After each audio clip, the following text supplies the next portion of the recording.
اعوذ باللہ من الشیطان الرجیم بسم اللہ الرحمن الرحیم وَلَقَدْ آتَيْنَا مُوسَى الْكِتَابَ مِن بَعْدِ مَا أَهْلَكْنَا الْقُرُونَ الْأُولَى بَصَائِرَ لِلنَّاسِ وَهُدًى وَرَحْمَةً لَعَلَّهُمْ يَتَذَكَّرُونَ۔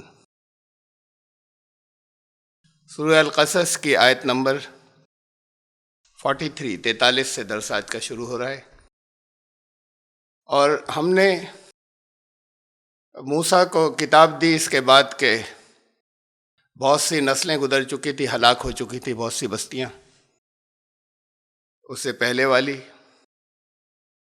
لوگوں کے لیے اس کے اندر بہت غور و فکر کی چیزیں تھیں، بصائر تھے اور ہدایت اور رحمت، اس لیے کہ ان کی یاد دہانی ہو، ان کی سمجھ میں آئے، وہ غور کر سکیں۔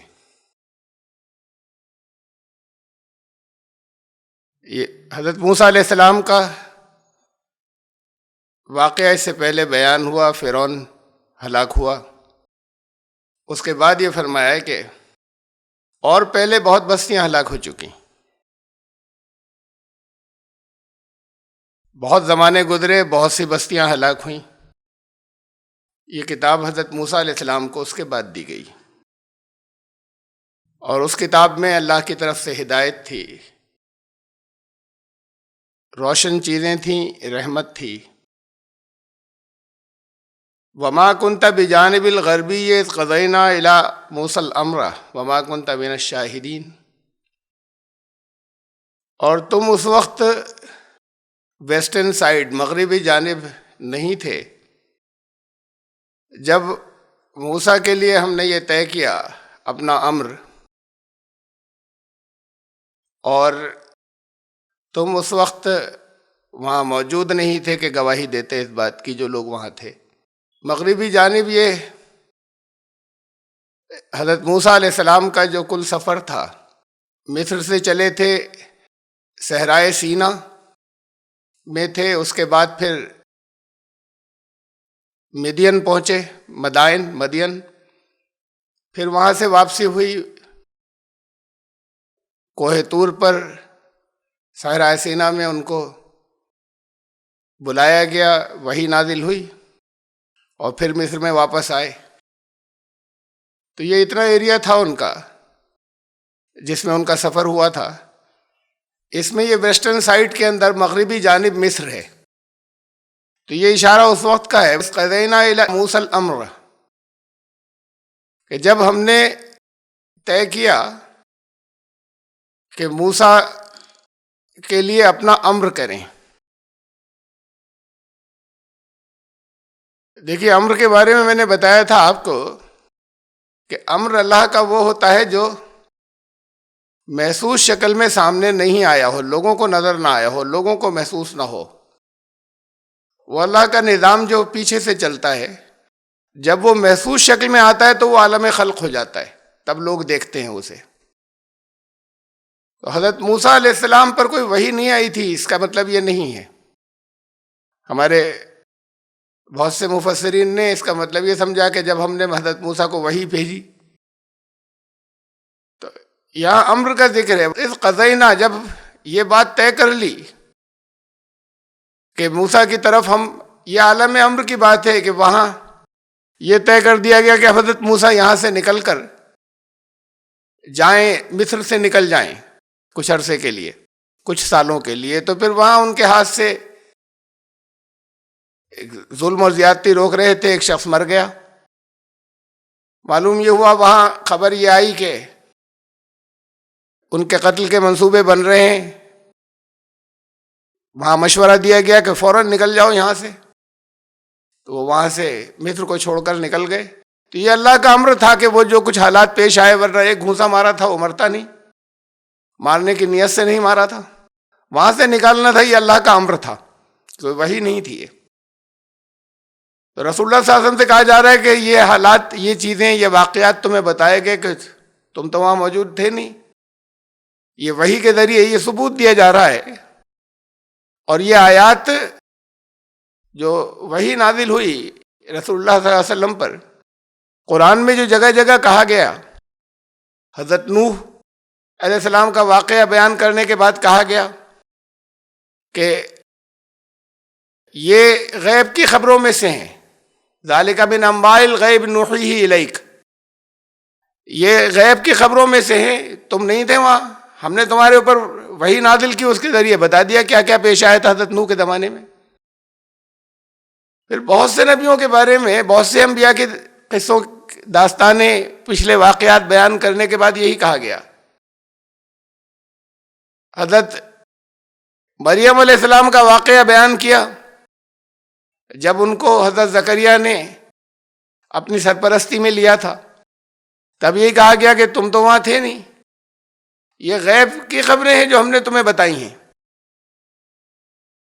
نہ تم جانتے تھے نہ تمہاری قوم کے لوگ ان باتوں کو جانتے تھے۔ تو اسی طرح کی بات یہاں کہی گئی، اور یہ اس لیے قرآن میں بار بار کہا گیا کہ اس وقت جتنے لوگ موجود ہیں وہاں مکے میں، ان کے سامنے یہ آیات آ جائیں اور کوئی اگر دعویٰ کرنے والا ہے تو کھڑا ہو جائے اس دور کا کہ یہ تو ہم پڑھا کر جاتے ہیں انہیں، توریت میں ایسی باتیں تھیں، یہ خود تو پڑھے لکھے تھے نہیں نبی اکرم صلی اللہ علیہ وسلم، یہ فلاں استاد سے پڑھتے تھے، یہ وہاں آتے تھے، جب سفر پہ گئے تھے شام کے، وہاں راہبوں سے ملاقات ہوئی تھی، انہوں نے سب تفصیلات بتا دی تھی، اس سفر میں تو خود مکے والے ساتھ ہوتے تھے۔ تو اس دور میں یہ جگہ جگہ یہ بات قرآن شریف کے اندر پچھلے انبیاء کے واقعات بیان کرنے کے بعد کہی گئی کہ یہ خبریں ہم تمہیں بتا رہے ہیں، تمہاری قوم کے لوگ نہیں جانتے تھے، تم بھی نہیں جانتے تھے۔ تو کسی نے اس دور میں یہ دعویٰ نہیں کیا کہ کوئی عیسائیوں میں سے کہتا کہ ہم پڑھانے آتے تھے، فلاں جگہ یہ آتے تھے، وہاں پر ان کو بتا دیا جاتا تھا۔ تو کوئی اگر کہنے والا ہوتا، یہ دعویٰ کرنے والا ہوتا، تو اس کے جواب میں اس دور میں کرتا۔ اب جو یہ لوگ مستشرقین یا یہ وہ لوگ جو عیسائیوں میں سے، کرسچنس میں سے جو یہ دعویٰ کرتے ہیں اور جگہ جگہ یہ الزام لگاتے ہیں، آج کے ہسٹورینس یا آج کے ان میں سے جو مخالف ہیں اسکالرز یا محققین اسلام کے، کہ یہ تو انہوں نے وہاں سے اٹھا لی ہیں باتیں، توریت سے لے لی ہیں، وہاں پہ واقعات تھے، تھوڑے تھوڑے بدل کر قرآن میں لکھ لیے ہیں۔ یہ باتیں تو اس دور میں کہی جاتی جب سارے مخالف موجود تھے اور ان مخالفوں کے درمیان، ان مخالفین کے درمیان میں رہتے تھے، وہ زیادہ سے زیادہ الزام لگاتے تھے تو کہتے تھے جادوگر ہے، پھر انہی میں سے لوگ کہتے تھے نہیں یہ جادو کی باتیں تو ہیں نہیں، کبھی کہتے تھے شاعر ہے، پھر انہی میں سے دوسرے لوگ تردید کرتے تھے یہ شاعری نہیں ہے، مجنون ہے،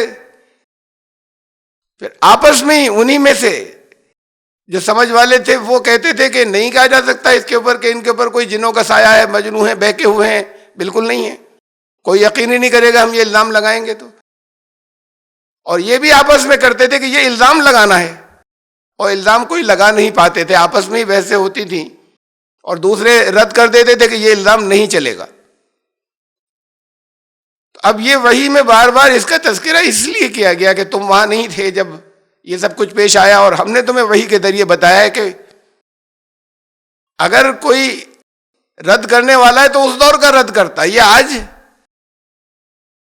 ان چیزوں کو دیکھ کر کہہ رہے ہیں کہ یہ انہوں نے توریت میں سے اٹھا لی، اور پھر کوئی مقابلہ ہی نہیں ہے توریت کی تعلیمات کا اور یا ان واقعات کا بھی جو توریت نے بیان کیے اور قرآن کا، اس میں تو بڑی تبدیلیاں کر لی انہوں نے، نبیوں کے اوپر، انبیاء کے اوپر بےہودہ الزامات، قرآن نے ان سب کو صاف کیا کہ نہیں یہ نہیں ہوا تھا، واقعہ دراصل یہ تھا۔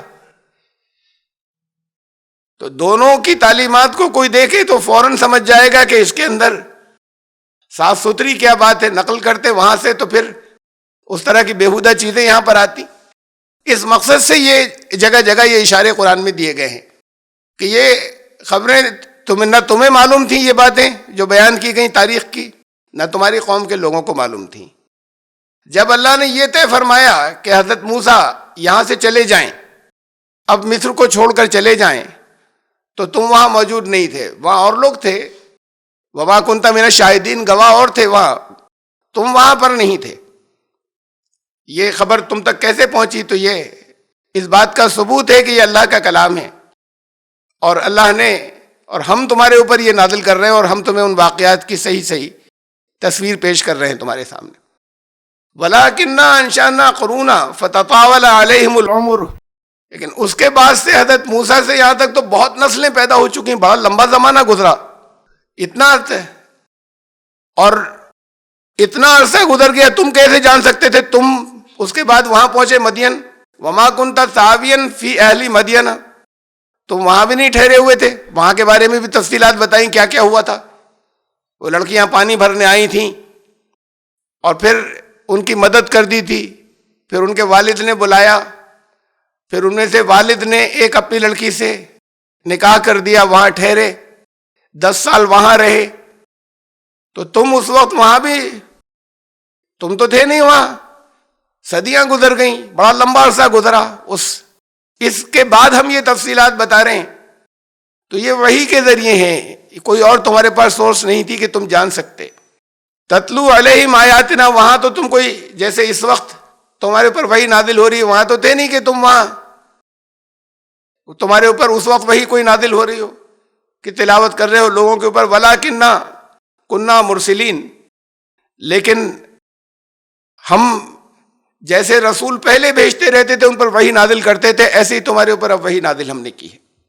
وَمَا كُنْتَ بِجَانِبِ الطُّورِ إِذْ نَادَيْنَا وَلَٰكِن رَحْمَةً مِّن رَّبِّكَ لِتُنذِرَ قَوْمًا مَّا آتَاهُم مِّن نَّذِيرٍ مِّن قَبْلِكَ لَعَلَّهُمْ يَتَذَكَّرُونَ.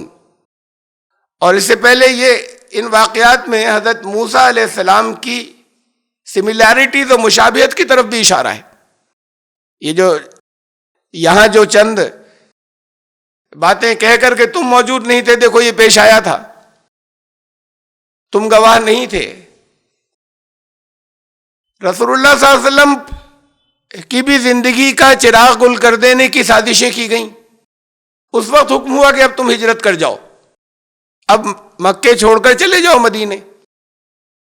پھر مدینے میں 10 سال رہے. یہاں جب حضرت موسیٰ علیہ السلام کے بارے میں قتل کے منصوبے بنے تو اللہ نے ایسے حالات پیدا کیے کہ ان کو وہاں سے نکال دیا، مدین چلے گئے اور وہاں 10 سال ٹھہرے. قرآن نے جگہ جگہ اس سملیرٹی اور مشابہت کا ذکر کیا ہے، جو بہت سی مشابہت اور بہت سی سملیرٹیز موسیٰ اور رسول اللہ صلی اللہ علیہ وسلم کی زندگی کے اندر تھیں. بلکہ سورہ مزمل میں تو ایک جگہ صاف صاف ان لفظوں میں کہا، انا ارسلنا علیکم رسولا شاہدا علیکم کما ارسلنا الی فرعون رسولا. اب ہم نے ایک رسول تمہاری طرف ایسا بھیجا ہے کہ جو تمہاری طرف ایسے چیزیں لے کر آئے جیسے تم خود گواہ ہو دیکھنے والے چیزوں کو. تمہارے اوپر گواہی دے گا کہ یہ خبریں پہنچا چکے. کما ارسلنا الی فرعون رسولا، جیسے فرعون کے پاس رسول بھیجا گیا تھا. یہ مشابہت کی طرف اشارہ ہے، سملیرٹیز کی طرف رسول اللہ صلی اللہ علیہ وسلم کی زندگی کی حضرت موسیٰ علیہ السلام سے. حضرت موسیٰ کے بعد ایک بڑے رسول حضرت عیسیٰ آ چکے. یہ نہیں کہا قرآن نے کہ ایسا رسول بھیجا ہے جیسا عیسیٰ کو ہم نے بھیجا تھا. حضرت عیسیٰ بھی بنی اسرائیل کی طرف گئے تھے. کہا ایسا رسول بھیجا ہے کہ جس کی کما ارسلنا الی فرعون رسولا، جس کی مشابہت، جس کی سملیرٹیز حضرت موسیٰ علیہ السلام کے ساتھ میں. اب حضرت موسیٰ علیہ السلام کی پر جو کتاب نازل ہوئی اس کے اندر یہ بات کہی گئی. یہ آج وہاں حضرت موسیٰ علیہ السلام کی جو توریت ہے اس کی جو جس شکل میں ملتی ہے وہ 5 کتابوں کی شکل میں بائبل کے شروع کے حصے میں. اس میں جو ایک بک ہے دا بک آف ڈیٹرونومی، اردو میں اس کا نام ہے کتاب استثنا. اس کے اندر 18 چیپٹر میں اس کی آیت نمبر 18، اور بائبل والے ورس کہتے ہیں ورس نمبر 18. تو اس میں یہ بات کہی گئی کہ میں تمہارے درمیان حضرت موسیٰ پہ یہ وحی نازل ہوئی کہ ایک نبی بھیجوں گا، تمہارے بھائیوں کے بیچ میں بھیجوں گا. یہ بنی اسرائیل کے بھائی تھے، بنی اسماعیل.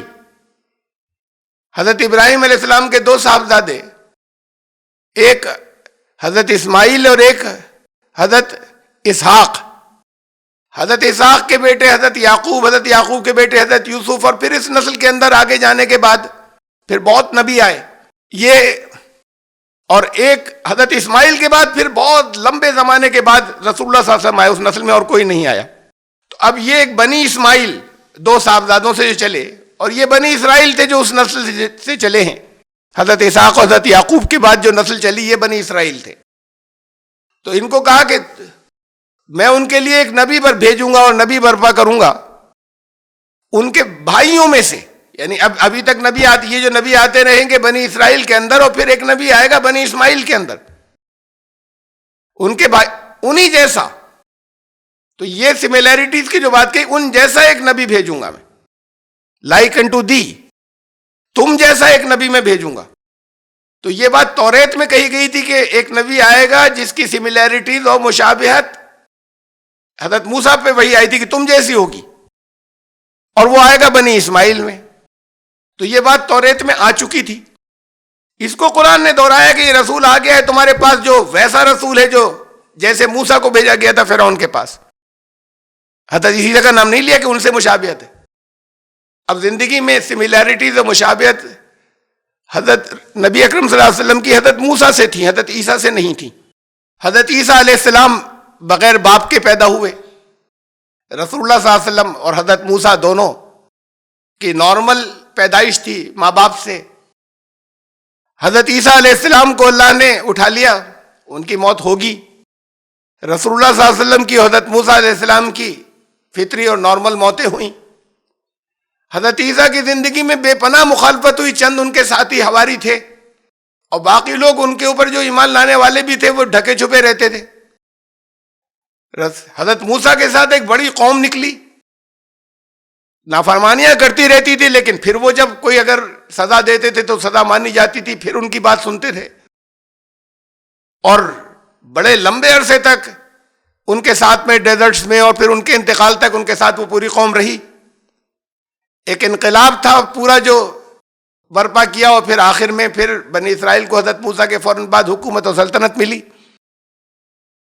رسول اللہ صلی اللہ علیہ وسلم بھی ایک انقلاب لائے، ایک بڑی جماعت تھی ان کے ساتھ حضرت عیسیٰ کے ساتھ، تو وہ 12 حواری تھے، 12 ان کے شیشیہ جو قریب ترین تھے، اور باقی ان کے ماننے والے ہمدردی رکھتے تھے، مانتے تھے، لیکن سب سامنے نہیں آتے تھے فرنٹ کے اندر، ڈرتے تھے اس وقت کے دشمنوں سے یا یہودیوں سے ان لوگوں۔ تو زندگی میں اور بہت مشابہتیں ہیں یا بہت سی مماثلتیں ہیں، ان میں سے ایک یہ تھی جس کا بھی پہلے ذکر کیا کہ جان کا خطرہ جب محمد رسول اللہ صلی اللہ علیہ وسلم کو ہوا، اللہ کی طرف سے حکم آیا کہ اب تم جاؤ یہاں سے، ہجرت کر جاؤ۔ جان کا خطرہ حضرت موسیٰ علیہ السلام کو ہوا مصر میں، تو اللہ نے اس وقت تک نبی نہیں بنائے گئے تھے کہ وہی بھیجتے، تو یہ عالم امر میں طے کیا کہ یہاں سے نکل جائیں، تو ایسے حالات پیدا کیے کہ وہاں سے چھوڑ کر نکل جائیں۔ 10 سال مدینے میں رہے رسول اللہ صلی اللہ علیہ وسلم، 10 سال وہ مدین میں رہے حضرت موسیٰ علیہ السلام۔ تو ان آیات کے اندر اس سملیرٹیز اور مشابہت کی طرف بھی اشارہ ہے کہ یہ بہت سے۔ اس کے بعد پھر فرمایا کہ تم تو وہاں طور کے پاس بھی نہیں تھے، طور پہاڑ کے، وما کنت بجانب الطور اذ نادینا ولکن رحمۃ من ربک لتنذر قوما ما اتاہم من نذیر من قبلک لعلہم یتذکرون۔ اور یہ سب واقعات ہم بتا رہے ہیں اور بیان کر رہے ہیں اس لیے کہ لوگوں کو معلوم ہو جائے کہ یہ اللہ کا کلام ہے، ایکوریسی کے ساتھ میں وہ ساری چیزیں بتائی گئی۔ تم تو موجود نہیں تھے جب موسیٰ کو آواز دی گئی تھی، تو تم تو وہاں پر تھے نہیں۔ تو یہ واقعات ہم نے بتائے، یہ پہلے گزر چکے سارے واقعات، اب ان کا حوالہ دیا جا رہا ہے مختصر ان شارٹ۔ وَلَٰكِن رَحْمَةً مِّن رَبِّكَ، یہ تمہارے رب کی رحمت ہے جو اس نے تمہاری طرف نازل کی ہے، اور سب پچھلی تاریخ کے واقعات بڑی صحت اور ایکوریسی کے ساتھ تم تک پہنچا دیے۔ دیکھیں یہ جو رحمت لفظ ہے عربی زبان کے اندر، وہ جو مدرس ووم ہوتا ہے اس کو بھی رحم کہتے ہیں، رحم مادر، یہ اس سے ہی بنا ہے رحمت، اسے رحم کہتے ہیں۔ جب بچہ پیدا ہو جاتا ہے، پیدائش کے بعد ماں دودھ پلاتی ہے، پرورش کرتی ہے، ذرا سا روتا ہے، بھاگتی ہے، تڑپتی ہے، کپڑے بدلاتی ہے، جیسی جیسی اس کی ضرورتیں ہوتی ہیں سب پوری کرتی ہے۔ جب تک وہ پیٹ میں ہوتا ماں کچھ نہیں کرتی، پرورش پھر بھی چل رہی ہے. اب کوئی ذریعہ نہیں ہے, کوئی سادھن باہر سے کسی کی مدد کرنے والا نہیں ہے, اور اس کے بعد پرورش چل رہی ہے, غذا بھی مل رہی ہے, ڈائٹ بھی مل رہی ہے. پیدائش کے بعد تو اگر ماں اس کو ڈائٹ نہیں دے تو وہ بھوکے مر جائے گا.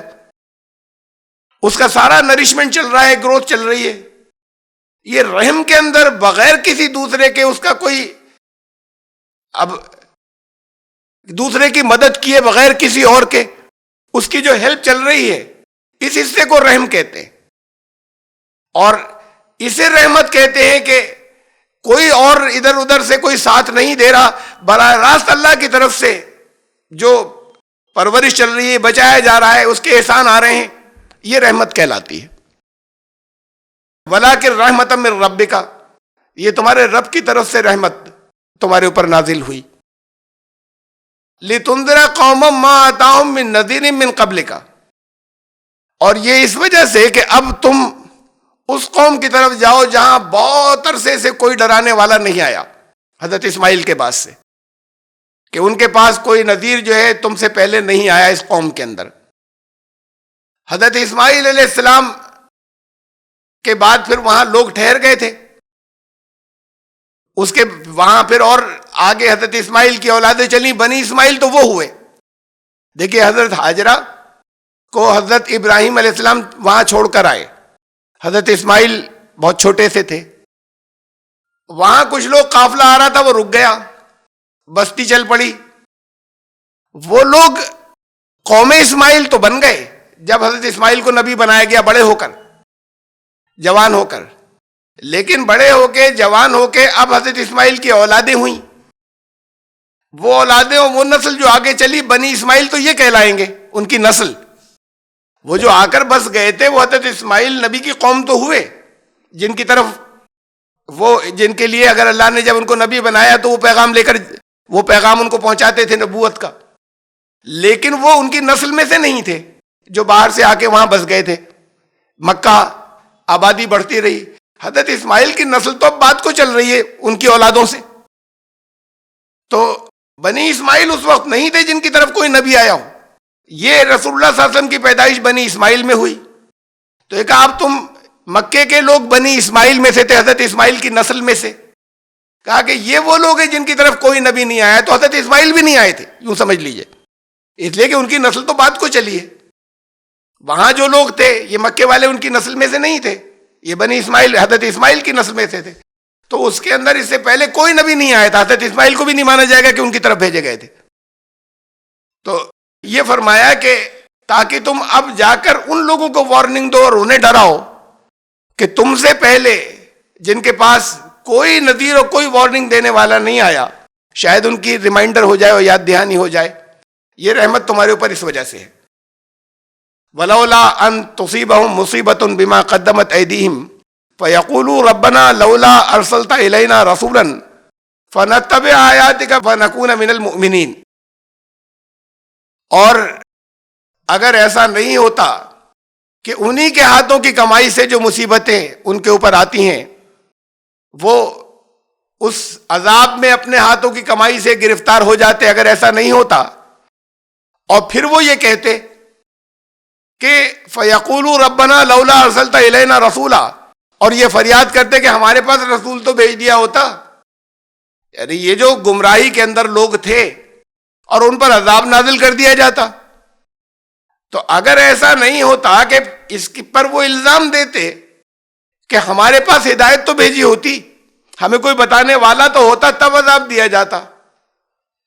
تو یہ اس وجہ سے تمہیں بھیجا جا رہا ہے یہاں پر کہ اب حجت دعوت کی پوری ہو جائے. اگر ایسا نہیں ہوتا تو ان کو پہلے عذاب دیے جاتے.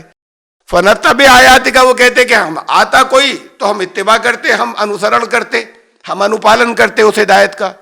وَنَكُونَ مِنَ الْمُؤْمِنِينَ, ہم ہو جاتے ایمان والے. لوگ یہ کہہ سکتے تھے.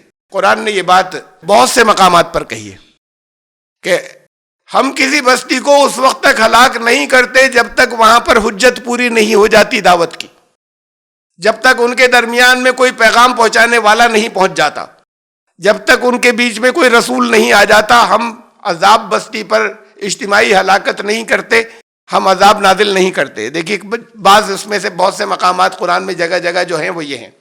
سورہ انعام کی آیت نمبر 131, 171 ذالک ان لم یکن ربک مہلک القری بظلم واہلھا غافلون.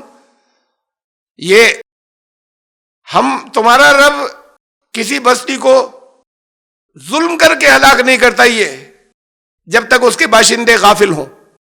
ظلم کر کے کہ یہ تو ہماری طرف سے ظلم ہو جائے گا کہ ہم ہلاکت میں ڈال دیں, ہم ان کو ہلاک کر دیں, ابھی ان کو پیغام پہنچا نہیں اور عذاب آ جائے کہ یہ تو ظلم ہمارے پاس سے ہو جائے گا, ہم ظالم نہیں ہیں. وہاں کے لوگ ابھی غافل ہیں. تو اب اگر وہ لوگ کہیں مار کاٹ کرتے ہیں, وہ لوگ کہیں اگر فساد مچاتے ہیں, وہ لوگ اگر بری حرکتوں کے اندر ہیں, وہ لوگ اگر بغاوتوں میں ہیں, تو ابھی ان کے پاس پیغام نہیں پہنچا ہے. ان کو ظالم اللہ نے نہیں کہا, ان کے لیے لفظ رکھا غافل. ابھی تعلیمات پہنچی نہیں ان کے اوپر, اس سے غافل ہیں, سوئے پڑے ہیں.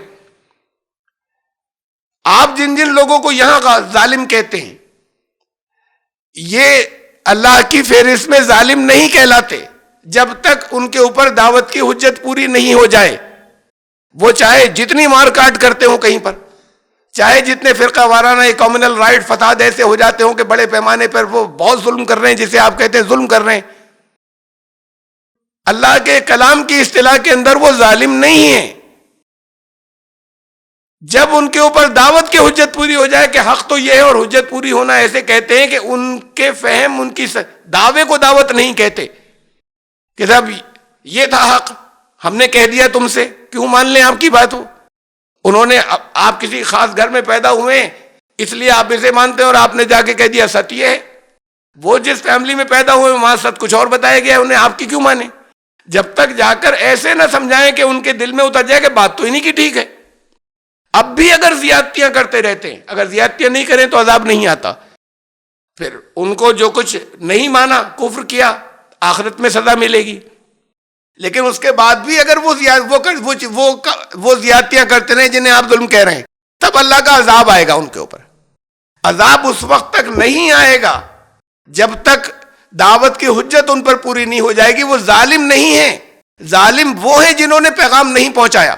ظلم یہ ہے کسی چیز کو اس کے مقام سے ہٹا کر دوسری جگہ رکھ دینا, اس کے اسٹیٹس سے ہٹا دینا, اسے عربی زبان میں ظلم کہتے ہیں. آپ کا اسٹیٹس یہ تھا کہ اس پیغام کو سب جگہ پہنچائیں, اگر نہیں پہنچایا تو ظالم, مقام سے ہٹ گئے اپنے.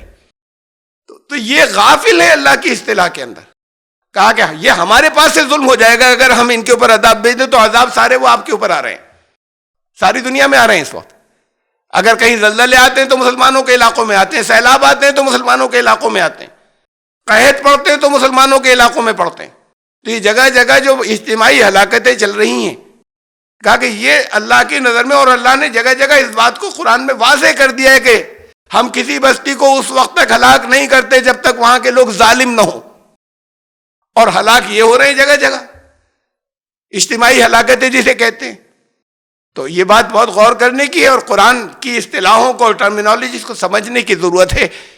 جب آپ دعوت کی حجت پوری کر دیں گے ان لوگوں کے اوپر جنہیں آپ کہہ رہے ہیں کہ وہ ظالم ہیں, اس وقت وہ ظالم قرار پائیں گے اللہ کی نظر میں, اور اس کے بعد پھر اللہ کا عذاب ان پر نازل ہوگا یا ایمان لائیں گے. بہرحال یہ فرمایا کہ ہم اس وقت تک کسی بستی کو ہلاک نہیں کرتے یا عذاب اپنا نہیں بھیجتے جب تک وہاں کے لوگ ظالم نہ ہوں. ابھی یہ تو غافل ہیں, یہ ہمارے پاس سے ظلم ہو جائے گا. یہ دوسری جگہ فرمایا سورہ بنی اسرائیل کی آیت نمبر 15, من اہتدی فانما یہتدی لنفسہ, ہدایت جو قبول کرے اس نے اپنے بھلے کے لیے کیا. ومن ضل فانما یضل علیہا, جو گمراہ ہوا اس کا وبال اسی کے اوپر ہوگا. ولا تزر وازرۃ وزر اخرى, کوئی کسی دوسرے کے قصور میں نہیں پکڑا جائے گا, کوئی کسی دوسرے کا بوجھ نہیں اٹھائے گا. اس کے بعد فرمایا وما کننا معذبین حتی نبعث رسولا, اور ہم عذاب میں نہیں پکڑتے جب تک ہم رسول نہ بھیج دیں, جب تک دعوت دینے والا نہیں بھیج دیں, جب تک پیغام ٹھیک سے پہنچانے والا نہیں بھیج دیں, جب تک اس کی حجت پوری نہ ہو جائے. ایسا ہی نہیں کہ بھیج دیا, حضرت موسیٰ نے جا کے اعلان کیا میں اللہ کی طرف سے رسول بن کر آ گیا, اور دیکھو یہ نشانیاں بھی 2 مجھے دی ہیں, میں اللہ کا رسول ہوں. فرعون نے انکار کیا تو عذاب نہیں آ گیا فوراً. اس نے کہا جادوگر ہیں, مقابلہ کرا دیں, ہم بلاتے ہیں جادوگروں کو. اب جادوگر بھی ایمان لے آئے, انہوں نے کہا یہ تو جادو ہے نہیں جو یہ کر رہے ہیں, یہ اگر ہم ہار جاتے، ہم مان لیتے کہ ہم سے بڑے جادوگر ہیں، لیکن ہم جادوگر ہیں، ہم پہچانتے ہیں یہ جادو نہیں تھا، تو وہ ایمان لے آئے۔ فرعون نے کہا کہ ہاتھ پاؤں کٹوا دوں گا الٹی طرف سے اور ایسے تڑپا تڑپا کے ماروں گا۔ انہوں نے کہا اب جو دل چاہے کر لو، ہماری سمجھ میں حق آ گیا، ہم ایمان لے آئے۔ ساری بستی نے دیکھا یہ حجت پوری ہو رہی ہے، فرعون پر عذاب نہیں آ گیا ابھی۔ اب حضرت موسیٰ وہیں رہ رہے ہیں بنی اسرائیل پر، وہاں بہت لمبے عرصے رہے۔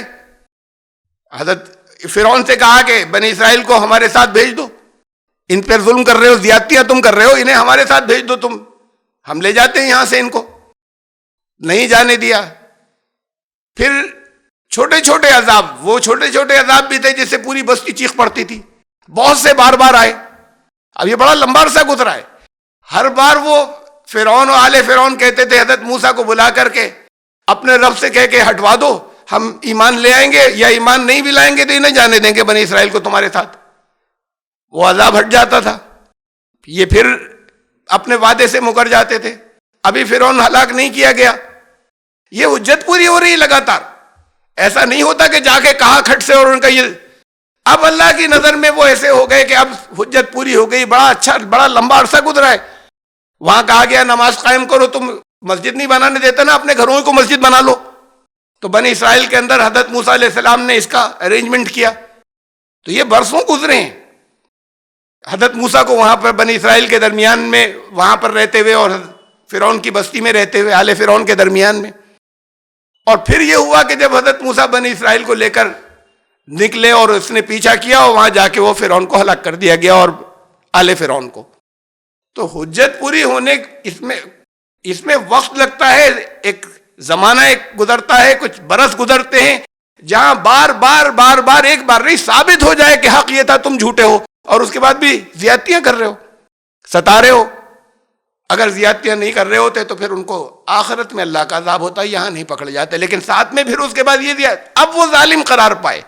حجت پوری ایسے ہوتی ہے، ایسا نہیں ہوتی کہ جا کے دعویٰ کر دیا مان لو، وہ تو فرعون اسی وقت بھسم ہو جاتا جب اس نے نہیں مانا تھا، جیسی حضرت موسیٰ وہاں پہنچے تھے۔ یہ برسوں نہیں گزرتے وہاں پر، کہا کہ ہم عذاب نہیں بھیجتے جب تک رسول کی بعثت نہ ہو جائے، جب تک پیغام پہنچانے والا نہ بھیج دیں۔ یہ ذہن میں رکھیے گا، لفظ رسول استعمال ہو رہا ہے، نبی نہیں ہو رہا۔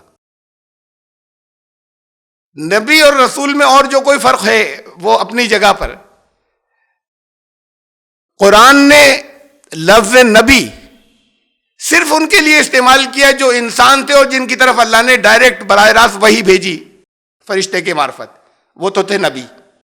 کسی جن کو نبی نہیں کہا گیا، ان میں بھی رسول آئے، رسول کہا، نبی نہیں کہا گیا۔ اس کے علاوہ عام انسانوں کو کے لیے لفظ رسول تو استعمال ہوا، نبی نہیں استعمال ہوا۔ شاہ مصر نے بھیجا حضرت یوسف علیہ السلام کے پاس قید خانے میں اپنا نمائندہ، تو کہا یہ شاہ مصر کے رسول گیا حضرت یوسف کے پاس وہاں قید خانے میں خواب کی تعبیر پوچھنے کے لیے، شاہ مصر کا رسول کہا، نبی نہیں کہا۔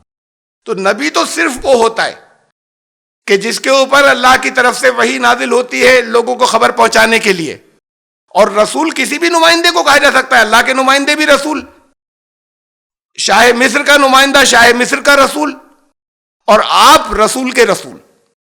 یہ لفظ خود رسول اللہ صلی اللہ علیہ وسلم نے استعمال کیا کہ اب تمہیں ذمہ داری دے گئے تو آپ کا اسٹیٹس ہے رسول کے رسول۔ تو اب جب یہ کوئی بات رسول کہی جا رہی ہے تو وہ آپ کے اوپر سب کے اوپر لاگو ہو رہی ہے کہ جب تک وہ رسول نہیں بھیج دیتا، رسالت کا فریضہ انجام نہیں دے دیا جاتا، جب تک رسول دعوت کی حجت پوری نہیں کرتا، ہم بستی کو کسی کو ان کو جسے تم ظالم کہہ رہے ہو ہم انہیں ہلاک نہیں کرتے، ہم انہیں عذاب میں نہیں پکڑتے۔ سورہ الشعراء کی آیت نمبر 208 اور 209، وَمَا أَهْلَكْنَا مِنْ قَرْيَةٍ إِلَّا لَهَا مُنذِرُونَ، ہم کسی بستی کو ہلاک نہیں کرتے جب تک وارننگ دینے والے اس بستی کے لیے نہ ہوں۔ ذکرہ، یہ ریمائنڈر تمہارے لیے ہے، تمہیں خوب یاد دلایا جا رہا ہے، وَمَا كُنَّا ظَالِمِينَ کہ ہم ظالم نہیں ہیں، یہ ہمارے پاس سے ظلم ہو جائے گا اگر اس کے بغیر عذاب کہیں نازل کر دیں تو۔ اور اسی صورت کے اندر ابھی آیت آنے والی ہے، یہ 28ویں سورت چل رہی ہے نا، اسی میں آگے آیت آنے والی ہے، ابھی تو ہم آیت نمبر 44 45 کے اوپر ہیں، 45 پر، اسی میں آگے آ رہی ہے آیت نمبر 59، وما کان ربک مہلک القری حتی یبعث فی امہا رسولا، تمہارا رب کسی بستی کو تب تک ہلاک نہیں کرتا جب تک اس کے ہیڈ کوارٹر کے اوپر، فی امہا، ہیڈ کوارٹر پر رسول نہ، رسول ہمیشہ ہیڈ کوارٹر پر آتے تھے، بستی کے ہیڈ کوارٹرز پر، یہ ریموٹ ایریاز دور دراز کے دیہاتوں میں نہیں آتے تھے، لیکن جو ہیڈ کوارٹر ہوتا ہے وہاں پر دور دراز سے کئی، جیسے مثلا ڈسٹرکٹ ہے کوئی، تحصیلوں سے دور دور کے گاؤں سے لوگوں کو وہاں آنا پڑتا ہے، یہاں کے لوگ وہاں نہیں جاتے، ان کو اپنی ہر ضرورت کے لیے سینٹر پر آنا پڑتا ہے، تو رسولوں کو سینٹر پر بھیجا جاتا تھا، دعوت کا پیغام لے جانے والے جاتے تھے، وہ بستی کے سینٹر کو، کرائے دیہاتوں کو مرکز نہیں بناتے تھے، تو اللہ جو رسول مبعوث کرتا تھا جب تک اس کے ہم ہیڈ کوارٹر پر سینٹرل پلیس کے اوپر کوئی رسول نہ بھیج دیں، حتی یبعث فی امہا رسولا، اس وقت تک ہم کسی بستی کو ہلاک نہیں کرتے۔ وما کننا مہلک القری الا واہلھا ظالمون، یہ دوسرا اصول ہے، جب تک وہاں کے لوگ ظالم نہیں ہو جاتے، ظالم تب قرار پائیں گے جب اس کا انکار کریں گے، جب حجت پوری ہو جائے گی، جب دعوت کے اچھے طریقے سے پھر زیادتیاں کرتے رہیں گے تب وہ ظالم ہوں گے، اس وقت تک ہم کسی بستی کو ہلاک نہیں کرتے۔ سورہ یونس کی آیت نمبر 13 وَلَقَدْ أَهْلَكْنَا الْقُرُونَ مِنْ قَبْلِكُمْ لَمَّا ظَلَمُوا، تم سے پہلے بہت زمانے گزرے، بہت سی نسلیں گزری جنہیں ہم نے ہلاک کیا، تب ہلاک کیا جب وہ ظالم ہو گئے تھے۔ وَجَاءَتْهُمْ رُسُلُهُم بِالْبَيِّنَاتِ، ان کے پاس رسول آ چکے تھے، کلیئر دلیلوں کے ساتھ میں آئے تھے۔ وَمَا كَانُوا لِيُؤْمِنُوا، لیکن وہ نہیں لائے ایمان۔ كَذَلِكَ، ایسے ہی ہوگا ہمیشہ، كَذَلِكَ نَجْزِي الْقَوْمَ الْمُجْرِمِينَ، تو مجرم قوموں کو اس شکل میں ہم پکڑا کرتے ہیں۔ یہ ہے، اس اصول کو سمجھ لینا۔ اور پھر ایک آیت اور، یہ سب میں نے وہ سارے مقامات دیے ہیں جہاں پر یہ بات کہی گئی ہے، مختلف انداز میں، الگ الگ الفاظ کے اندر، یعنی یہ قرآن شریف میں ایک بار کہہ دی جاتی تو پھر وہ سفیشینٹ تھی ایک اصول بننے کے لیے اور بات کے سچی ہونے کے لیے۔ اسے بار بار مختلف صورتوں میں دہرایا اس لیے گیا کہ تمہاری سمجھ میں ٹھیک سے آ جائے، ریمائنڈر ہو جائے، یاد دہانی ہو جائے۔ وَلَوْ أَنَّا أَهْلَكْنَاهُمْ بِعَذَابٍ مِّن قَبْلِ، رسول کے بھیجنے سے پہلے، اس سے قبل اگر ہم ان کو ہلاک کر دیتے عذاب کے ذریعے، تو لقالو، تو وہ یقیناً کہہ سکتے تھے، ربنا لولا ارسلت الینا رسولا، کہ اے ہمارے رب، ہمارے پاس رسول کیوں نہیں بھیجا گیا، فنتبع آیاتک من قبل ان نذل ونخزى، تو ہم ذلیل و خوار ہونے سے پہلے ہم اتباع نہیں کر لیتے، ہم قبول نہیں کر لیتے اگر آپ بھیجتے تو اس کے بغیر کہا کہ یہ کہنے کا موقع ہمارے خلاف نہ ملے، اس لیے ہم تو انصاف کرتے ہیں، اس کے بغیر ہم قوموں کو ہلاک نہیں کرتے اور عذاب نہیں دیا کرتے۔ تو یہ میں نے بہت سی آیات، یہ جو ابھی آیت گزری، آیت نمبر 47 اس سے پہلے، تو اس کے ثبوت میں کہ یہ قرآن شریف میں الگ الگ انداز میں یہ بات کتنا زور دے کے اور ایمفیسائز کر کے مختلف جگہوں پہ کہی گئی، مختلف آیات اس کی تائید اور دلیل میں رکھی تھی میں نے۔ اس کے آگے فرمایا فَلَمَّا جَاءَهُمُ الْحَقُّ مِنْ عِنْدِنَا قَالُوا لَوْلَا أُوتِيَ مِثْلَ مَا أُوتِيَ مُوسَىٰ، اب حق آ گیا، مکے والوں کا ذکر چل رہا ہے، ہمارے پاس سے حق آ گیا تو وہ کہتے ہیں لولا أُوتِيَ مِثْلَ مَا أُوتِيَ مُوسَىٰ، یہ موسیٰ جیسی چیزیں تو ملی نہیں انہیں، نہ تو کوئی ان کی لاٹھی ہے کہ سانپ بن جاتی، نہ وہ ہاتھ کہیں چمکتا ہوا ہے، اور ان کے اوپر ایسا ہوتا تھا کہ جب وہ نہیں مانتے تھے تو بنی اسرائیل پہ عذاب آتے تھے، وہ بھی نہیں ہو رہا ہے، تو یہ کیسے رسول ہیں؟ اب یہ چیزیں ایسی تھی کہ وہ ان کا پورے عرب کے لوگ وہاں آتے تھے، مکے، خبریں گئیں کہ اللہ کے نبی رسول آئے ہوئے، لوگ تحقیقات کرنے کے لیے آتے تھے جگہ جگہ سے۔ یہ لوگ جو تھے جگہ جگہ سے، یہودی یا عیسائی بہت سے، یہ پڑھاتے تھے اور سکھاتے تھے کہ تم یہ سوال کرو، یہ اعتراض کرو، یہ چیزیں پوچھو ان سے، یہ اس طرح کی چیزیں جو ہیں وہ فٹ کی جاتی تھی، رہتے نہیں تھے یہودی وہاں بستی میں نہیں تھے، تو وہ لیکن یہودیوں کی انفارمیشن بہت تھی، اس لیے کہ پورے عرب کا سینٹر تھا، مرکز تھا، تو انفارمیشن وہاں کے لوگوں کو بہت تھی، یہ خود تجارت کے لیے ہر جگہ جاتے تھے، چاروں طرف پورے عرب کے اندر جایا کرتے تھے، تو مکہ تو پورے عرب کا ایک سینٹر بنا ہوا تھا، ایک بزنس ہب بنا ہوا تھا، جب اس کی کعبے کی وجہ سے بنا ہوا تھا کہ لوگ اس کو ایک بڑا ایسا تھا جیسے میلہ لگتا ہے کہیں پر، کسی انداز یہ بنایا ہوا تھا کہ جیسے میلہ لگتا ہے کسی بڑے مندر کے اوپر، ایسا انداز وہاں بنایا ہوا تھا، اس کے اندر مورتیاں بت رکھ کے، تو وہ جو ایک بزنس ہب بن گیا تھا وہ، تو وہ لوگ ان کے پاس ان کو یہ چیزیں فیڈ کی جاتی ہیں جگہ جگہ، یا انہوں نے سنی تھی کہ یہ یہودی کہتے تھے کہ ہمارے پاس، ہمارے حضرت موسیٰ، ہمارے پاس جو رسول آئے تھے وہ ایسے ایسے واقعات ہوئے تھے، وہ چیزیں توریت میں لکھی ہیں. تو کہا کہ جب ان کے پاس حق آ گیا تو اب ان میں سے یہ بھی کہتے ہیں، یہ لوگ کہتے ہیں کہ یہ موسیٰ جیسی، یہ رسول کیسے ہیں، موسیٰ جیسی چیزیں تو ہیں نہیں ان کے پاس، ان کی کوئی لاٹھی سانپ نہیں بنتی. ان کی بستی وہاں پر موسیٰ کی بستی کے اندر فرعون کی بستی کے اندر تو بار بار وہ عذاب آتے تھے جب نافرمانی کرتے تھے. وہ یہاں پہ ہم تو بالکل ٹھاٹ سے رہ رہے ہیں، بالکل ٹھیک ٹھاک. اولم یکفروا بما اوتی موسیٰ من قبل، کہا گیا ان سے کہو کہ موسیٰ پر ایمان لائے، تم انہیں کہہ رہے ہو کہ رسول ہیں، ارے اس سے پہلے، میرے آنے سے پہلے تم انہی پر ایمان لے آئے ہوتے، تو یہ تو تم فضول باتیں کر رہے ہو. ان کی مثال دے رہے ہیں کہ ویسا ہوتے تو ہم رسول مان لیتے، تم نے حضرت موسیٰ کو مانا، حضرت موسیٰ پہ تم ایمان لائے تم. تو یہ تو انکار کرنے والوں کی حجتیں ہیں. اگر تم ان پر ایمان لائے ہوتے اور پھر اعتراض کرتے تب تمہیں اس کا جواب دیا جاتا. اس کا کیا جواب دیں؟ اصل بات تو یہ ہے کہ تم ان پر کہاں ایمان لائے جن کو تم کہہ رہے ہو کہ وہ اللہ کے رسول تھے. قالو سحران، تو یہ کہتے ہیں کہ جب یہ بات کہہ دی جاتی ہے کہ اچھا انہی پر لائے ہوتے ایمان، تو کہتے ہیں یہ وہ موسیٰ بھی جادوگر تھے، یہ بھی جادوگر، وہ اپنے جادو سے انہوں نے چیزیں دکھائی تھی، یہ جادو سے لوگوں کے دلوں کو بدلے دے رہے ہیں. تو یہ قالو سحران تظاہرا، اور وہ جو کتاب لائے تھے وہ مماثلتیں بتائی گئی، اس کی سملیرٹیز. توریت تصدیق کر رہی ہے، پشٹی کر رہی ہے قرآن کی، رسول اللہ صلی اللہ علیہ وسلم کے آنے کی خبر دے رہی ہے. قرآن تصدیق کر رہا ہے کہ حضرت موسیٰ سچے رسول تھے اللہ کے. توریت کتاب کی تصدیق کر رہا ہے کہ وہ کتاب اللہ کی طرف سے تھی. تو اب انہوں نے کہا کہ جب یہ کہا گیا کہ اچھا تم نے اسے مانا، تم یہ جو بات کہہ رہے ہو توریت کو، تو انہوں نے کہا یہ دونوں جادوگر، وہ بھی اور یہ بھی. تو اب تب اس طرح کی باتیں کرتے ہو کہ تظاہرہ، یہ ایک دوسرے کے نا ویریفائی، ایک دوسرے کی پشت پناہی کرتے ہیں. دونوں جادوگر ملی بھگت ہے، یہ ان کی تصدیق کرتے ہیں، پشٹی کرتے ہیں، ویریفائی کرتے ہیں، یہ ان کی تصدیق کرتے ہیں، یہ آپس میں ملی بھگت. وقالو انا بکل کافرون، اور ہم نہ اسے مانیں گے نہ تمہیں مانیں گے، دونوں جادوگر. جب کہا گیا توریت کو ہی مان لو، تم مانا کیوں نہیں تھا پہلے؟ ہمارے آنے سے پہلے جب تم یہ کہہ رہے ہو رسول آئے تھے، تو انہوں نے کہا کہ یہ دونوں جادو کی چیزیں تھیں، ہم تو نہ اسے مانیں گے نہ اسے مانیں گے. اب یہ کٹ حجتی، دلیل ان کی ختم ہو گئی. تو پھر اس کے بعد جب دلیل کٹ جاتی ہے، جنہیں نہیں ماننا ہوتا وہ کٹ حجتی کرتے ہیں. پھر قل فاتوا بکتاب من عند اللہ هو اہدی منہما اتبعوا ان کنتم صادقین. کہتے کہ دیکھو اگر سچے ہو، ان سے کہو کہ اگر تم سچے ہو تو یہ دونوں کتابیں توریت اور قرآن، کوئی ان سے ہدایت، ان سے زیادہ کسی کتاب کے اندر تمہارے پاس کوئی ایسی کتاب ہو جس میں ان سے بڑھ کر کوئی ہدایت کی باتیں ہو، رہنمائی کی، تو لاؤ.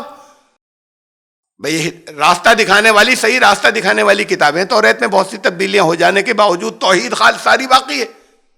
انہوں نے جو کعبے میں بت رکھے تھے اور جگہ جگہ جو ان کے بت خانے جگہ جگہ لات و منات اور عزا کے بنے ہوئے تھے مختلف بستیوں کے اندر، تو توریت تو بڑی سختی سے مخالفت کرتی ہے ان ساری چیزوں کی جو شرک کی ہیں.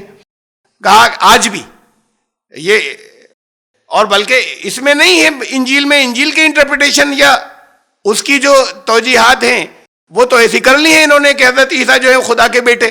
حضرت عیسیٰ نے نہیں کہا. آج کی انجیل میں بھی ایسی کوئی چیز نہیں کہ جہاں انہوں نے کہا ہو کہ میں ان کا حقیقی بیٹا ہوں یا میں خود خدا ہوں، یہ میرے اندر خدائی ہے.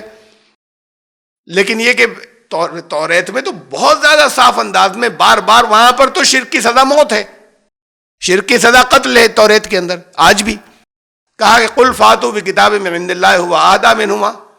ان سے زیادہ کوئی ہدایت دینے والی، بھئی توریت میں بہت گڑبڑ ہوئی لیکن ہدایت اور نور، قرآن کہتا ہے فیہا ھدی و نور، ہدایت اور نور آج بھی ہے اس کے اندر موجود. تو اب کوئی ہدایت دینے والی کوئی کتاب اگر توریت سے، قرآن سے بڑھ کر تو بات کی بات ہے، توریت سے بڑھ کر کوئی تمہارے پاس ہے، لاؤ. اگر سچے ہو گے تب ہمارے لیے تو روشنی اور ہدایت یہ آ گئی ہے، ہم اسے مانتے ہیں، وہی لاؤ کہیں. تو تم لوگ تو سب جھوٹے ہو، سچے نہیں ہو. فَإِن لَّمْ يَسْتَجِيبُوا لَكَ، اگر وہ جواب نہیں دے پائیں، تمہاری باتوں کا ان کے پاس کوئی جواب نہیں ہوگا. فَعْلَمْ، اب تمہیں جان لینا چاہیے، انما یتبعون اہواءہم، تو وہ صرف ہوا کی پیروی کر رہے ہیں. ہوا عربی زبان میں کہتے ہیں اپنی خواہشات کی پیروی کر رہے ہیں، اپنی خواہشات کے پیچھے چل رہے ہیں. خواہشات کے پیچھے چلنا کوئی بری بات نہیں ہوتی. خواہش اگر نہیں ہو تو ترقی نہیں ہوتی. زندہ کی علامت ہے خواہش ہونا. مردہ ہو جائے گا اگر کوئی خواہش نہیں ہوئی تو پھر یہ کیا کہا ہے کہ یہ تو اپنی خواہشات کے پیچھے چل رہے ہیں تو بھٹکے ہوئے. خواہش پیدا ہوتی ہے، اس لیے اتنی ایجادات اور اتنی انوینشنز ہوئیں کہ ہم بھی پرندوں کی طرح اڑتے. اگر یہ خواہش نہیں ہوتی تو پھر وہ انسان نے پلین نہیں بنایا ہوتا، ہم بھی مچھلی کی طرح تیرتے اور پہنچ جاتے دوسرے کنارے کے اوپر.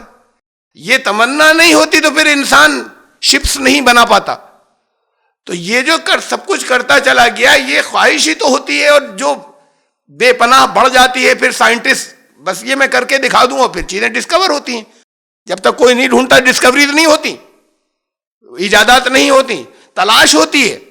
اس تلاش کی وجہ سے ایجادات اور ڈسکوریز ہوتی ہیں. تو خواہش تو اوپر لے کر جاتی ہے، خواہش کی وجہ سے تو ترقی ہوتی ہے. آگے پھر یہ خواہش کو برا کیوں کہا ہے؟ انما یتبعون اہواہم، یہ تو اپنی خواہشات کے پیچھے چل رہے ہیں، اس کی اتباع کر رہے ہیں. اگر تمہاری نہیں مانے تو پھر تم سمجھ لو اس بات کو. میں آگے جواب دیا ہے، وَمَنْ أَضَلُّ مِمَّنِ اتَّبَعَ هَوَاهُ بِغَيْرِ هُدًى مِّنَ اللَّهِ، یہ ہے جواب. اور اس سے بڑھ کر بھٹکا ہوا کوئی دوسرا نہیں ہو سکتا جو خواہشات کے پیچھے ہو لے. ایسی خواہشات بغیر ہدم من اللہ، وہی کی رہنمائی میں رہنا چاہیے. خواہشات اللہ کی طرف سے جو رہنمائی ہے اس کے بغیر خالی خواہشات ہوں تو خالی عقل تو بھٹکا دیتی ہے. وہی کو سمجھنے کے لیے بھی کہا گیا ہے عقل استعمال کرو، بہت کہا ہے قرآن نے، بہت جگہوں پر کہا ہے وہی کو سمجھنے کے لیے عقل کا استعمال کرنا. لیکن عقل کو تمہاری وہی کے رہنمائی میں ہونا چاہیے. عقل بالکل پلین نہیں چلے گی. تمہاری خواہشات جو ہیں، خواہش تو بہت ترقی کے راستے کی طرف لے جاتی ہے، لیکن یہ خواہشات وہی کے تحت ہونی چاہیے، اس کے انڈر میں ہونی چاہیے. تب وہ گمراہ نہیں کریں گی، ورنہ بھٹکا دیں گی خواہشات. پھر وہ خواہشات جب وہی کے تابع نہیں رہتی، اس کے انترگت نہیں رہتی، تب انسان تباہ ہوتا ہے اور وہ خواہشیں جو ہیں وہ بے نکیل ہو جاتی ہیں. ان اللہ لا یہدی القوم الظالمین، اور پھر وہ ظلم کرنے لگتے ہیں، اپنے مقام سے گر جاتے ہیں، ہٹ جاتے ہیں. اسے ظلم کہتے ہیں. اور اللہ ظالموں کو ہدایت نہیں دیتا، رہنمائی نہیں کرتا ظالموں کو. وَلَقَدْ وَصَّلْنَا لَهُمُ الْقَوْلَ لَعَلَّهُمْ يَتَذَكَّرُونَ، اور ہم وہی اترتی رہی لگاتار ان کے پاس. جب غار حرا میں پہلی بار آئی تھی اس کے بعد لگاتار پیغام آتے رہے، لگاتار ان کی باتوں کے جواب دیے جاتے رہے، لگاتار دلیلیں دی جاتی رہیں، لگاتار کائنات کے بارے میں بتایا جاتا رہا کہ اس کو دیکھتے کیوں نہیں، اس کے اندر اللہ کیسا کنٹرول ہے اور کیا چل رہا ہے. لگاتار ان کو ثبوت دیے جاتے رہے، لگاتار ان کو پچھلی قوموں کے بارے میں بتایا جاتا رہا. یہ پے در پے ان کے پاس پیغام آتے رہے. وَلَقَدْ وَصَّلْنَا، ایک قول کے بعد ہمارا دوسرا قول فوراً آتا تھا، پھر ہمارا اور قول آتا تھا. یہ آتے چلے گئے، شاید قبول کر لیں، شاید ریمائنڈر ان کا ہو جائے. الذین آتیناہم الکتاب من قبل ہم بہ یؤمنون. لیکن بات یہ ہے کہ یہ تو نہیں مانے ان سے پہلے جن کو ہم نے کتاب دی، ہم بہ یؤمنون، وہ اس میں ایمان لاتے ہیں. یہ کیا بات کہی ہے؟ پہلی بات تو یہ سمجھ لی کہ جہاں یہ بہت اہم بات ہے یہ جو میں کہہ رہا ہوں. بہت سے ہمارے علم والے جو ہیں وہ اس حصے پر انہوں نے غور نہیں کیا ہے. اس کو وہ الذین آتیناہم الکتاب کو اہل کتاب کہتے ہیں. یہ ایک الگ ٹرمینالوجی ہے. اور الذین اوتوا الکتاب یا الذین آتیناہم الکتاب یہ ایک الگ ٹرمینالوجی ہے. جنہیں کتاب دی گئی، اور ایک ہے اہل کتاب جو کتاب کے اہل ہوئے. یہ تو وہ لوگ تھے، اہل کتاب وہ تھے کہ جن کے پاس کوئی کتاب بھی آئی اور جس رسول کے ذریعے آئی اس رسول کو پہچانتے تھے اور اسے مانتے تھے، ان سے عقیدت رکھتے تھے. جیسے یہودی توریت کو بھی جانتے تھے، نبی کو بھی جانتے تھے، رسول کو بھی. جیسے عیسائی انجیل کو بھی جانتے تھے اور انجیل لانے والے حضرت عیسیٰ کا بھی احترام کرتے تھے، انہیں مانتے تھے. تو یہ اہل کتاب بھی ہیں الذین، لیکن خالی الذین اوتوا الکتاب وہ لوگ بھی ہیں. یہ وہ لوگ بھی ہیں کہ جن کے پاس کتاب تو آئی، رسول کا رشتہ ٹوٹا ہوا ہے. ضروری نہیں کہ رسول کا رشتہ ہو، کتاب آئی. اس میں یہودی عیسائی تو ہیں، ضروری نہیں، ہو بھی سکتا ہے نہیں بھی ہو سکتا. ان کو کہا گیا الذین اوتوا الکتاب الذین آتیناہم الکتاب، جن کو ہم نے کتاب دی، جن کو کتاب دی گئی. اس میں یہ بھی شامل ہے یہ قوم جو یہاں پر موجود ہے. کتاب آئی، رسول غائب ہے، رسول کا رشتہ ٹوٹا ہوا ہے. تو اگر اہل کتاب کہا جاتا ہے تو یہ نہیں ہے، جو یہ قوم جو اپنے آپ کو آج جو ہندو کہلانے لگی سیاست در میں، یہ نہیں ہے اہل کتاب. الذین اوتوا الکتاب میں یہ بھی آتے ہیں، الذین آتیناہم الکتاب میں یہ بھی آتے ہیں جنہیں کتاب دی گئی، جنہیں ہم نے کتاب دی. تو وہ لوگ جنہیں ہم نے کتاب دی اس سے قبل، وہ تو اس میں ایمان لاتے ہیں. یہ مکے والوں سے کہا جا رہا ہے. قومیں آتی تھی باہر کے، یہ لوگ نہیں مانتے تھے. لوگ آتے تھے، ڈیلیگیشنز آتے تھے ایمان لے کر چلے جاتے تھے. پھر حضرت سلمان فارسی آئے ایران سے، انہوں نے کہا یہ تو وہی باتیں ہماری کتاب میں تھیں، ہماری انجیل میں تھیں، اور یہ تو وہی ہے، یہ وہی رسول ہے. وہ ایمان لے آئے. بات کو پھر بہت سے یہودی عالم بھی ایمان لائے. لیکن اس سے پہلے یہاں پر اب جو حوالہ دیا جا رہا ہے، یہ آیتیں مکے میں نازل ہوئی، مکے والوں کو خطاب چل رہا ہے. یہاں پر کہا کہ اس سے قبل وہ لوگ جنہیں ہم نے کتاب دی تھی، وہ اس میں من قبلی ہم بھی یؤمنون کا ایک لاتے ہی، یہ نہیں، یؤمنون کا ایک مطلب لائیں گے، وہ اس میں ایمان لائیں گے. لیکن کیا شرط ہے ایمان لانے کی؟ اسے دیکھ لیجئے. کسی جگہ قرآن میں کسی بات کو مختصر یا شارٹ میں کہا گیا، کسی جگہ اس کی اور ڈیٹیل دی گئی ہے. اس بات کی ایک ڈیٹیل ہے، یہ سورہ بقرہ میں تھی، الذین آتیناہم الکتاب. اب یہ بیچ میں ایک شرط ہے. یہ ابھی جو آیت گزری وہ مختصر تھی، یہاں یہ ذرا اس کی ڈیٹیل ہے. یہاں پر اس کو ٹھیک سے بتایا گیا ہے. الذین آتیناہم الکتاب، جنہیں ہم نے اس سے پہلے کتاب دی، یتلونہ حق تلاوتہ، یہ حصہ شرط ہے، ان میں سے جو اس کی تلاوت کا صحیح حق ادا کریں گے. تلاوت کا حق کیا ہوتا ہے؟ تلاوت کا حق یہ نہیں ہوتا کہ آپ بڑی اچھی قرأت کرتے ہیں، بہت سے لہجوں میں کرتے ہیں، انعام جیت لاتے ہیں مقابلہ قرأت کا. یہ تلاوت کا حق نہیں ہے. قرآن جس لیے نازل ہوا تھا اس مقصد کو پورا کریں گے تو تلاوت کا حق ادا ہوگا. وہ بہت اچھا ہے، اچھی آواز میں پڑھنا، اچھی قرأت کے ساتھ میں پڑھنا بہت اچھا ہے. لیکن یہ تلاوت کا حق ادا یہ نہیں ہوا. تلاوت کا حق ادا کرنا یہ ہے کہ جو مقصد تھا اس کلام کا، وہ مقصد پورا ہو جائے تب تلاوت کا حق ادا ہوا. مقصد تھا ہدایت. تو جب تک یہ معلوم نہیں ہوگا کہ یہ کیا ہے، تب تک اس کا حق کیسے ادا کریں گے؟ تو ان میں سے جو اس کا حق تلاوت ادا کرتے ہیں، اچھا قرآن کا تو ایک لفظ بھی کہیں نہ بدلا، نہ چینج ہوا، نہ قیامت تک چینج ہوگا. پچھلی کتابوں میں چینجز ہو گئے کچھ، وہاں ہدایت اور نور آج بھی باقی ہے اور چینجز بھی ہو گئے، دونوں چیزیں ہیں. تو حق تلاوت کیا ہے ان کا؟ ہم بات تو آج کہی جا رہی ہے، یا رسول اللہ صلی اللہ علیہ وسلم جب آئے چینجز ہو چکے تب کہا جا رہا ہے کہ وہ اگر اپنی کتابوں کا حق تلاوت ادا کریں.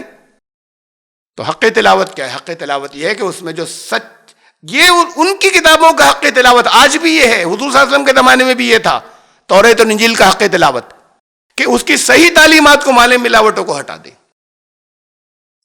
بہت ثبوت ہیں اس بات کے، اور بہت سی چیزیں ایسی ہیں اگر سمجھ کا استعمال کریں گے، فہم کا، تو پکڑ میں آ جائیں گے کہ ملاوٹیں کون سی ہیں. ارے آج کے موقعین اسکالر جو قرآن کو نہیں مانتے، اگر قرآن کو کسوٹی بنا لیں تو سب پکڑ جائیں کہ اس میں ملاوٹیں کتنی ہیں اور اصل حصہ کتنا ہے.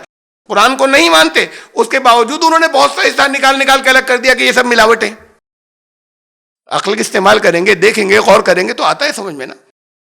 حضرت موسیٰ علیہ السلام پہ توریت نازل ہوئی. آج جو توریت موجود ہے اس کے آخر کے حصے کے اندر، میں آخر کا حصہ بتا رہا ہوں، توریت تو وہ ہے نا جو حضرت موسیٰ علیہ السلام پہ نازل ہوئی. اور یہودی بھی اس بات کو مانتے ہیں کہ توریت وہ ہے جو حضرت موسیٰ کو پیغام ملا تھا. آج جو توریت موجود ہے اس کا اینڈ جو ہے، اینڈ اس پر ہو رہا ہے، اور اس کے بعد پھر موسیٰ کا انتقال ہو گیا موآب کی پہاڑی پر. اور تب سے لے کے موسیٰ کے دور سے لے کے آج تک کوئی نبی موسیٰ کی طرح پیدا نہیں ہوا.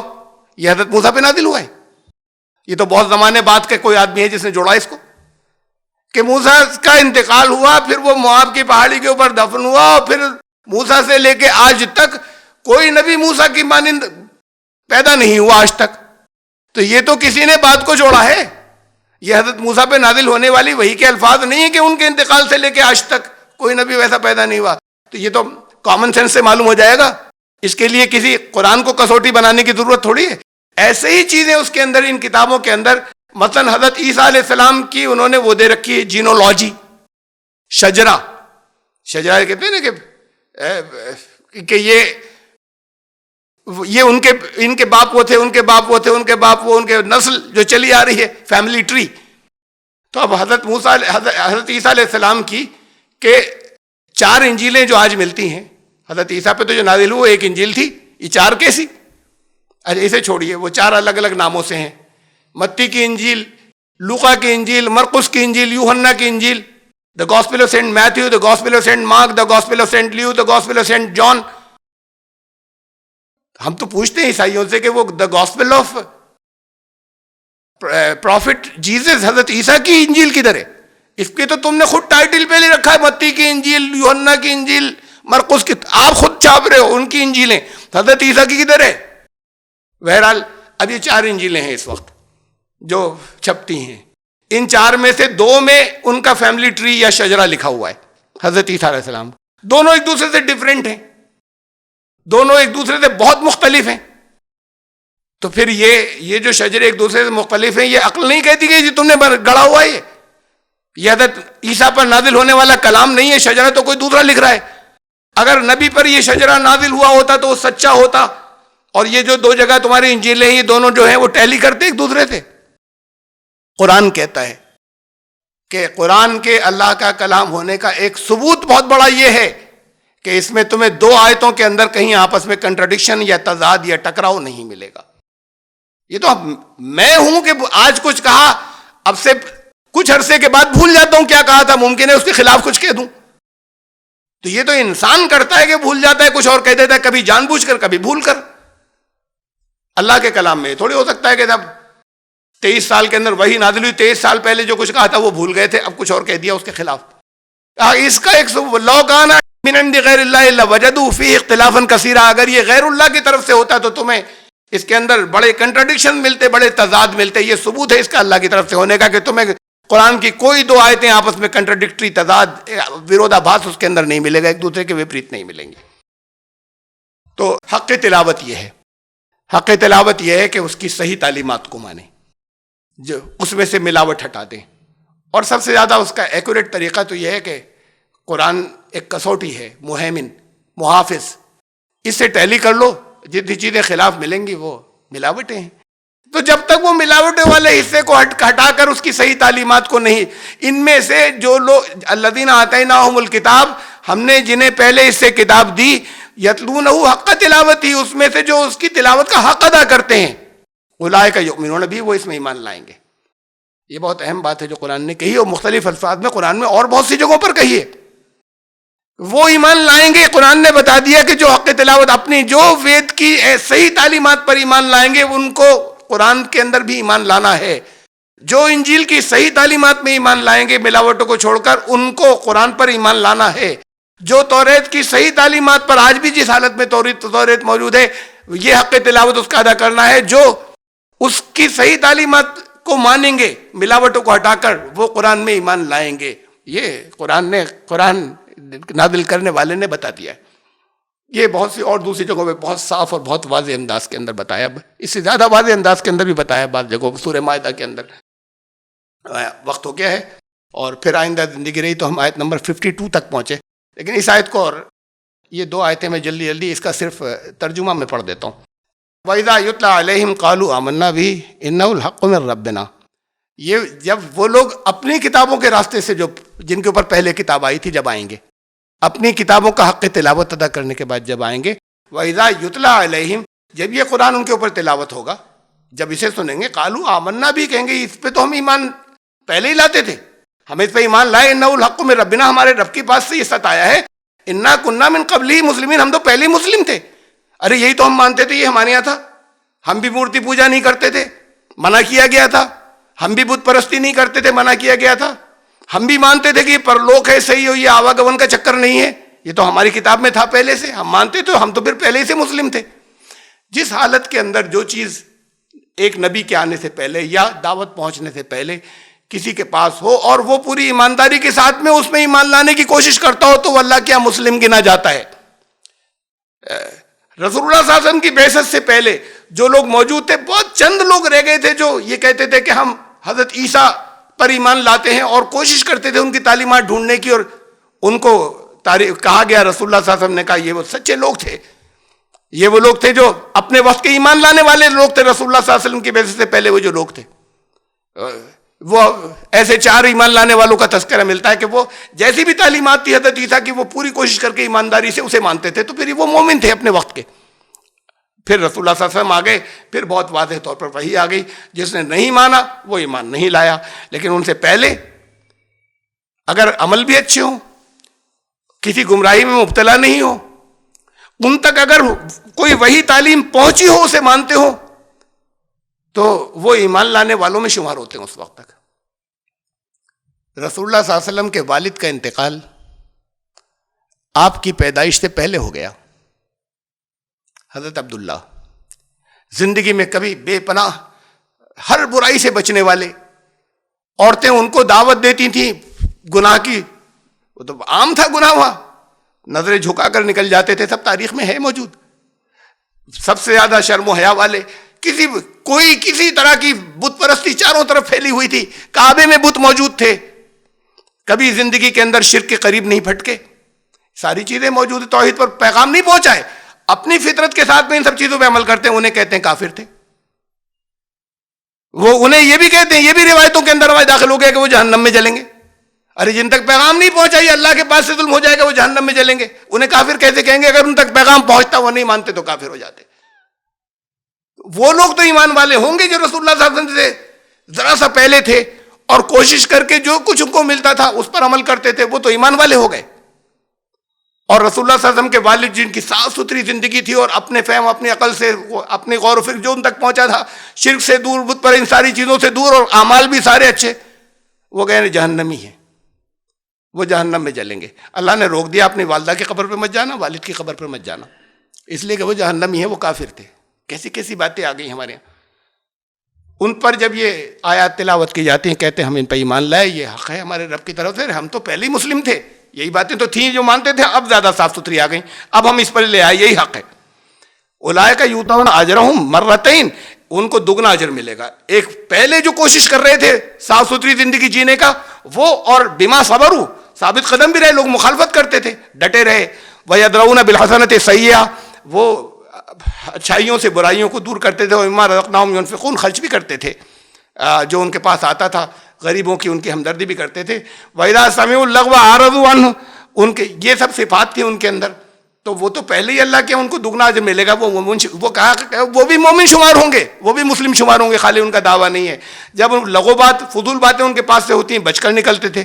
وقالو, اور وہ یہ کہتے ہیں لنا اعمالنا ولکم اعمالکم, ان سے لوگ الجھتے کہتے ہیں کہ ہمیں جیسے جی رہے ہیں ہمیں جینے دو, تم نہیں مانتے نا, تم اپنا کرو, ہمیں یہی ماننے دو, ہم تو یہی ایکیشور بات کو ہی مانیں گے. سلام علیکم, تم رہو, تم سے ہم بس پیس چاہتے ہیں. لا نبتغی الجاہلین, ہمیں یہ جہالت کی باتیں جو ہے نا, اس کو ہم نہیں ڈھونڈتے پھرتے, ہم اس کی چکر میں نہیں پڑتے. یہاں تک تو ان لوگوں کا بیان آ گیا.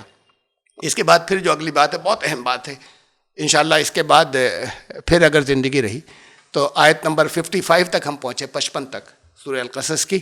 زندگی رہی تو آیت نمبر 56, 56 سے پھر آئندہ پھر اگلے ہفتے شروع کریں گے. سبحان ربک رب العزت عما یصفون.